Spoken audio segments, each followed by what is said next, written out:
السلام علیکم۔ کراچی میں ایک اور دل دہلا دینے والا واقعہ، لرزہ خیز واردات، بیوی اور بچوں کے سامنے باپ کو بے دردی سے موت کے گھاٹ اتار دیا گیا، علاقے میں کوہرام۔ تازہ ترین ویڈیوز کے لیے چینل کو سبسکرائب کر کے بیل آئیکن اور آل نوٹیفیکیشن پر کلک کریں۔ آپ کو بتاتے چلیں کہ کراچی میں گلستان جوہر میں کار سوار شخص کو ڈاکوؤں نے مزاحمت پر قتل کر دیا۔ مقتول واقعے کے وقت بیوی بچوں کے ساتھ تھا۔ پولیس کے مطابق منور چورنگی کے قریب ذیشان نامی شخص کار میں اپنی بیوی بچوں کے ہمراہ بیٹھا تھا کہ دو ملزمان نے اسلحہ دکھا کر لوٹ مار کرنے کی کوشش کی، تو ذیشان نے ملزمان کے ساتھ مزاحمت کی اور ان کا پستول پکڑ لیا، جس پر ملزمان اسے گولی مار کر فرار ہو گئے۔ مقتول ذیشان اسپتال پہنچنے سے قبل ہی دم توڑ گیا۔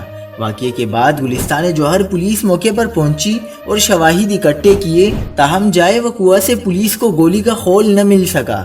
مقتول ذیشان گلستان جوہر کا ہی رہائشی تھا اور کڈنی سینٹر میں بطور مینیجر کام کرتا تھا۔ مزید خبروں کے لیے دیکھتے رہیے حق پاکستان نیوز۔